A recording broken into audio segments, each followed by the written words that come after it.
Cat Between Us is a simple card game, competitive game for 2 to 6 players. The theme is we're going to try to attract a cat who is hiding somewhere in the house by making the toys more attractive but not too much. So probably you already understand from that description it's a completely abstract game, but we have cats on the art and as the quote-unquote theme of the game, so why not?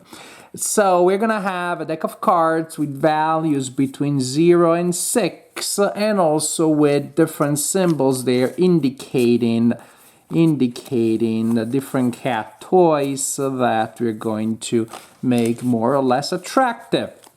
We have a line of cards here, each simply representing one of the cat toys in play. So from the ball of yarn to the toy bird to the Christmas ornament. Then we have 4 cards that we put out there and they represent the score track. Each time that you win a round, you'll move on a shelf because cats do love shelves, and the first player to win 3 rounds wins the game. If no one meets that condition, then we play for 7 rounds, and the player with the highest score at the end of 7 rounds wins the game. So one of our cats will be indicating how many rounds we won, and let's put it that way. And then another cat for each player will indicate the total value that we accumulated in a round. What does that mean? It means at the beginning of a round, we draw a random card and we look at the number in the bottom right corner, ignoring everything else. It says 18. We take this cat here and we put it there. That simply is the value that we're trying to approximate without exceeding each turn. At the end of a round, the player who is the closest to the value without exceeding it wins the round. In this case, yellow wins the round, and he already won 2 other rounds that win the game as well.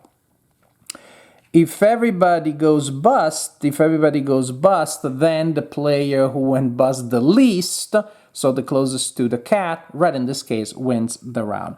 But how do we get there? How do we decide what is our score before we use it to determine the winner of the round? Each player will receive cards from this deck, and the number of cards that you receive changes not just based on number of players, but also how many times you already won. So if you won 1 or 2 rounds, you get extra cards, which is a catch-up mechanism because a hand with more cards is harder to predict. It's harder to score with a bigger hand.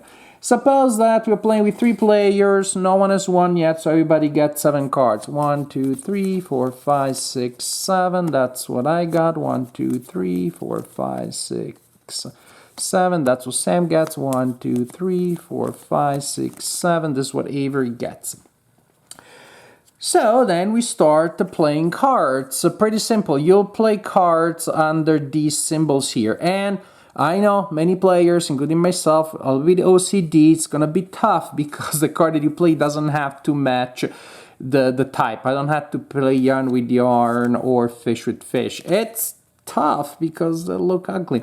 So when you're playing cards, you ignore the symbol entirely and you only look at the number. For now, only the value matters. And so, for example, I decide to play this card here and the next player plays that card there, next player goes there.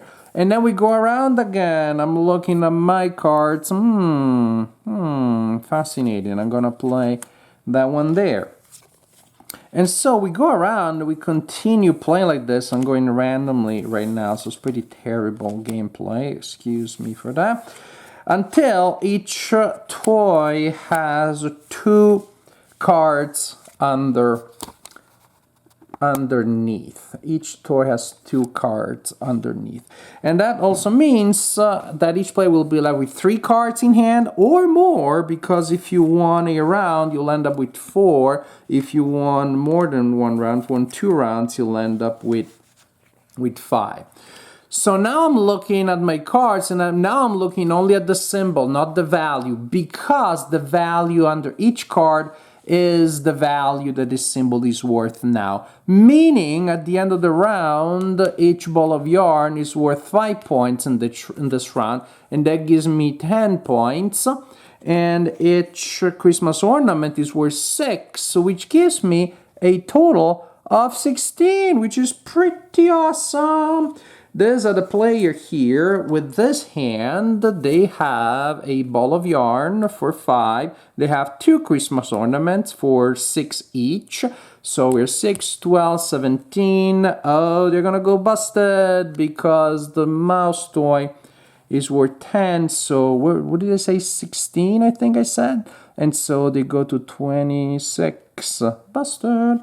And then maybe another player has, well, whatever they had in hand. If this is what they have in hand, then 2 toys, 10 and 10 is 20.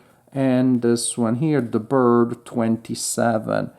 So there you go. Red wins the round. And that's how it works. So then we reshuffle everything. We hand the cards to players based again on number of players and wins. So we reset the cat track here. We draw a random card to set the new value. Ooh, 9, that's tough. It can be very high, it can be very low. And that's it. And we continue like this turn after turn until a player wins the game. And that's how you play cat between us. I played a game with 3 players and with 5 players, and the experience was completely different, almost like not playing the same game.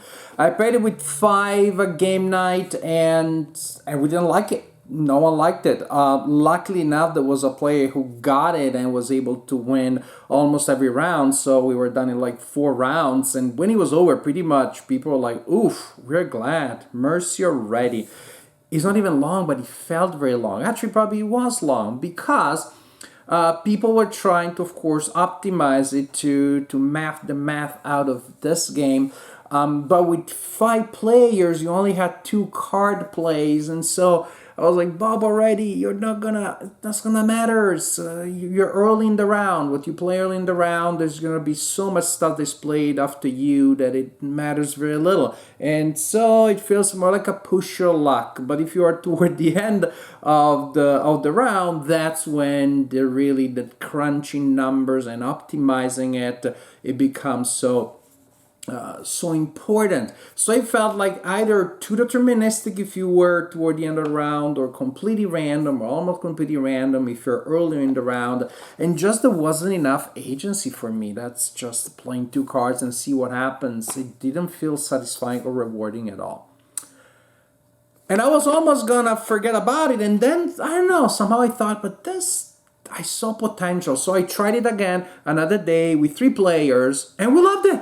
And we kept playing it, and we loved it. Then it becomes so addictive. Then you have enough, and at least I felt that then I had enough agency. Then I had a say in what was happening. Beginning or end of the round, it wasn't such a dramatic a shift. I felt sometimes even the first player, well, they had enough control, so it's only 2 cards to be played after they went the last time, that it mattered. It wasn't such a huge swing.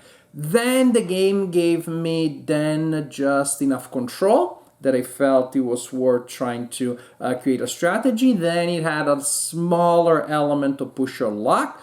Then it had a bluffing element because it was worth trying to figure out what other player was trying to achieve. They're trying to put very low numbers or high numbers on a certain toy. I try to figure out what they have in hand, and maybe I try and mess it up for them. But maybe they're bluffing, and so now I'm messing up something that is not relevant to them. The general dilemma that you have there, that some cards will be used in your hand to score and some cards to affect the ones that you will score with, but you have to figure out what other people are also trying to do. It's very satisfying. It's very satisfying when you have 3 players. Now, I don't know, with 2, maybe that's going to be too deterministic already, but with 3 players, it was such a fun game, and I liked it so much, and a completely different experience from 5 players. So I'm gonna give you basically a double split conclusions. With 5 players, it felt too random or too deterministic depending on when you are in the turn, too much control or not enough control. With 3 players, the game turned out to be a nice, hit a sweet spot between randomness, push your luck, yet strategy, yet planning, and even try to read your opponent and bluffing, because putting a 6 or a 0 early on a certain card maybe too much information. It's a great light game for 3 players. Maybe I'll try with 4, maybe I'll try with 2, but frankly, you know what? There aren't a lot of games that are really good with 3 players, so I'm happy. I'm happy right there. I'm happy to put it to add it to my collection as a great 3-game filler with enough strategy and enough decisions and yet enough randomness to keep it interesting. But I'm not gonna play it again at high numbers of players.